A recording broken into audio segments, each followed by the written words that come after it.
UGC bill को लेकर कल बड़ा प्रोटेस्ट जयपुर की धरती पर हुआ। तमाम लोग इकट्ठा हुए और स्वर्ण समाज एक बार फिर से तमाम जो है मांगों को लेकर आप पहुंचे थे बिल को वापस करने के लिए, लेकिन कल पुलिस के साथ आपकी भिड़ंत भी हुई थी। उसके बाद आज आपको प्रेस कॉन्फ्रेंस करनी पड़ी। देखिए, सबसे बढ़िया सवाल तो ये होता है कि 24 दिन से जो यात्रा शांतिपूर्वक चल रही थी पूरे राजस्थान में, उसको किस तरीके से इन्होंने अग्रेसिव करने की कोशिश की।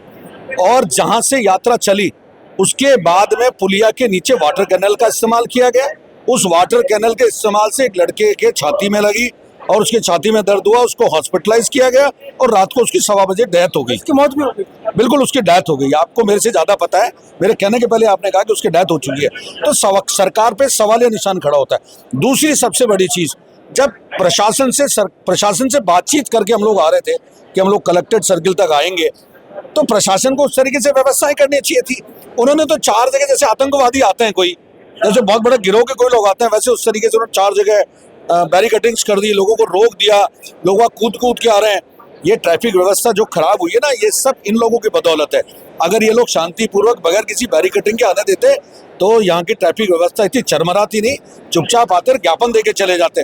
बारिश के अंदर इतने सारे लड़कों के ऊपर लाठीचार्ज किया, 45 से 46 लड़कों के लगी, सर फूटे वहां पे। हमारे किसी भी लड़के ने किसी तरह का कोई प्रहार नहीं किया पुलिस वालों के ऊपर। ये सरकार की, प्रशासन की नाकामी है कि उन्होंने निहत्थे महिलाओं के ऊपर, बच्चों के ऊपर लाठीचार्ज किया। इसका खामियाजा सरकार को भुगतना पड़ेगा। 7 दिन का अल्टीमेटम है, सरकार वार्ता के लिए बुलाए।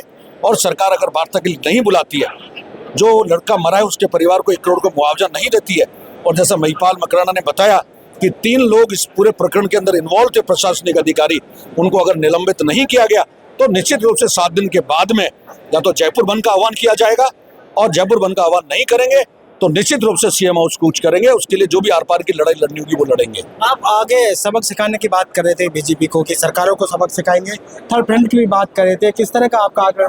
थर्ड फ्रंट तो हिंदुस्तान में बन चुका है। देश की सबसे बड़ी पार्टी, विश्व की सबसे बड़ी पार्टी, उसका राष्ट्रीय अध्यक्ष हार गया है। इससे बड़ी और क्या बात होगी? जन स्वराज पार्टी, इसके अलावा कई लोकल पार्टियां जो अपने आप को उभर के आ रही हैं। समय आने दो, समय आने पे सब बता दिया जाएगा कि राजस्थान की राजनीति के अंदर तीसरा फ्रंट कैसे बनता है। इन दोनों सरकारों को बताएंगे। सरकार के पास अभी 7 दिन का समय है। नगर पालिका, नगर निगम चुनाव अभी नजदीक है। सरकार हमारे वार्ता के लिए द्वार खुले हैं, सरकार को वार्ता के द्वार खुले रखने चाहिए। और वार्ता जैसी भी होगी, ये मांगे अगर नहीं माने तो निश्चित रूप से आप ये मान के चलना कि आगे आने वाले पंचायत चुनाव, नगर निगम चुनाव के अंदर हमारे पूरे जितने भी लोग हैं, स्वर्ण समाज के जितने लोग हैं, अगर यूजीसी बिल रोल बैक नहीं हुआ, सरकार ने वार्ता नहीं करी इसके ऊपर, तो सब लोग घर घर जाकर के सरकार को हराने का काम करेंगे। आप जो स्वर्ण समाज है, बीजेपी का कोर वोटर माना जाता था, लेकिन अब बड़ी नाराजगी नजर आ रही है यूजीसी बिल को लेकर। यूजीसी नहीं, और भी जितने भी मुद्दे हैं, सवर्ण समाज की लगातार अनदेखी जो की जा रही है, अभी से नहीं 70 साल से अनदेखी लगातार सवर्ण समाज की हो रही है। सवर्ण समाज को एक दोयम दर्जे की तरह ट्रीट किया जा रहा है। ये उसका आक्रोश है और ये आक्रोश बढ़ेगा। अब शांतिपूर्ण ज्ञापन देने जा रहे हैं, लोगों पर लाठीचार्ज कर रहे हैं, बेवजह से कार्रवाई कर रहे हैं, तानाशाही रवैया अपना रहे हैं। इसकी उच्च स्तरीय जांच होनी चाहिए कि भाई क्यों लाठीचार्ज किया गया है, जब शांतिपूर्ण तरीके से सारा कार्यक्रम हो रहा था। और एक युवा शहीद हो गया।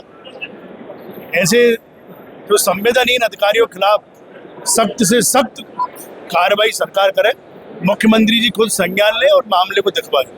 देखिए, सरकार को चुनते हैं लोगों की सुविधाओं के लिए, लोगों का ध्यान रखने के लिए, लोगों के लिए, और लोग ही चुनते हैं, जनता ही चुनती है। लेकिन जनता को जब सड़कों पर अगर सड़कों पर उतरती है तो ये कहीं ना कहीं सरकार का फेलियर मानते हैं। और सरकार के अलग अलग प्रोटेस्ट अब देखने को मिले। जंतर मंतर की बात कर ले, आज आपका कल यहाँ पर प्रोटेस्ट हुआ, लाठीचार्ज जैसी जो है सामना आप लोगों का हुआ, किस तरह से देखते हैं इस पूरे माहौल को? गलत है। सरकारें संवेदनहीन हो चुकी है, सरकारों को सोचना होगा। और सरकारों को बनाने वाले जो वोटर है, जनता, उनको भी सोचना होगा।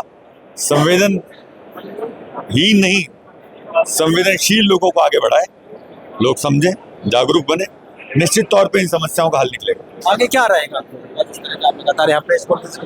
देखिए, ये राजपूत करनी सेना का आह्वान है और हमारा पूरी तरह से इनको समर्थन है। अन्याय किसी भी सूरत में, किसी भी दृष्टिकोण में बर्दाश्त नहीं होगा। संघर्ष जहाँ जहाँ होगा वहाँ अनिल चतुर्वेदी और सुनील उदैया उपस्थित होंगे, संघर्ष में भागीदारी निभाएंगे और जो भी आह्वान होगा संघर्ष के लिए और न्याय के लिए उसमें हम कंधे से कंधा मिलाकर खड़े मिलेंगे। आप लोगों ने अल्टीमेटम दिया है, आगे किस तरह का आएगा? 7 दिन में अगर गवर्नमेंट कुछ बातें नहीं मानती है, मुआवजे की बातें अगर नहीं मानती है, तो हम लोग निश्चित रूप से सरकार के खिलाफ आंदोलन उग्र करेंगे। जो व्यवस्था है सरकार की बिल्कुल गलत है। जिस तरीके से कल शांतिपूर्ण प्रदर्शन को देखते हुए और उन्होंने चला के नाजायज गलती करी, लाठीचार्ज किया, वाटर कैनन चलाए, महिलाओं की छातियों पर जो वाटर कैनन चलाए, ये बहुत गलत किया, बहुत दुराचार किया। इससे सरकार, क्या लगता है आपको तीसरे फ्रंट की तरफ बढ़ रहा है इस तरह का माहौल जो बन रहा है? क्या आपको लगता है, क्योंकि महिपाल मकराना ने अभी कहा कि हम तीसरे उन लोगों को चुनेंगे जो लोग हमारे लिए काम करेंगे? देखिए ये बात सत्य है कि जनता उधर जाएगी जिधर उसको कुछ दिखेगा। जब जनता का बेनिफिट नहीं मिलेगा, जनता इस तरह अगर परेशान रहेगी तो इस सरकार को क्यों चुनेगी? सरकार ने जिस तरह की नाइंसाफी कर रखी है, जैन जी के साथ भी किया है, आम व्यक्ति के साथ, जनरल कास्ट के साथ जिस तरह का दुर्व्यवहार कर रही है, तो सरकार को पब्लिक क्यों चुनेगी? क्यों जनरल कास्ट की तरफ जाएगा? हमारी कोई पाबंदी थोड़ी है, हम कोई इसे जल खरीद गुलाम थोड़ी है। हमने इतना कुछ करने के बाद भी अगर हम सहन करेंगे, क्यों करें? आखिर क्यों हम जनरल कास्ट पे से? बाराबंकी में देखने को मिला कि वहाँ स्वर्ण कास्ट 37 से 38% होने के बाद भी सीट आ जाती है, जबकि बीजेपी की कोर सीट थी। बाराबंकी में आपने देखा 30 साल से जब बीजेपी उस पर राज कर रही थी, आज उसी जनरल कास्ट ने वोटिंग ना करके ये दिखा दिया, और दिया तो किसको दिया? जिसको आप ये कह रहे थे कुछ नहीं है। 6 महीने पहले उसको कुछ नहीं मिला और आज वो व्यक्ति वहां से जीतता है, तो ये सीधी सीधी भारतीय जनता पार्टी की हार। ये सरकार को चेतावनी नहीं, सरकार को बिल्कुल 100% चेतावनी नहीं, ये फैसला है। नगर निकाय चुनाव में, पंचायत चुनाव में सरकार इस बार ये देखेगी जनरल कास्ट क्या करता है। जनरल कास्ट को जिस कदर दुखी किया है, परेशान किया है, जनरल कास्ट जिस तरह से अपने आप में दुखी है, ये सरकार दिखा देगी। देखिए ये तमाम लोग थे जिनसे हमारी बातचीत, स्वर्ण समाज के लोग थे तमाम लोग, और ये वो लोग हैं जो लगातार यूजीसी बिल का विरोध भी कर रहे हैं, लगातार उन्होंने मांग भी की इस बिल को वापस लिया जाए। और कल जिस तरह से यहाँ पर राजस्थान में जयपुर जो है राजस्थान की राजधानी जयपुर में विरोध प्रदर्शन किया गया, तमाम लोग पहुंचे थे। लाठीचार्ज के बाद ये लोगों का आरोप है कि एक व्यक्ति की उससे मौत हो चुकी है, वाटर कैनन का उपयोग किया गया था, जिसकी वजह से उनमें रोष है। 7 दिन का अल्टीमेटम, 1 करोड़ का मुआवजा उस परिवार को दिया जाए, इसकी भी मांग वो लगातार कर रहे हैं। चेतावनी सरकार को दे रहे हैं कि सरकार यहाँ से जाए, नहीं तो फिर आने वाले वक्त में राजस्थान में तीसरा फ्रंट खड़ा हो जाएगा, तो फिर बीजेपी बहुत बड़ी दिक्कतें हो सकती हैं। पॉलिटिकल पंचायत के लिए कैमरामैन राकेश के साथ दशरथ सिंह।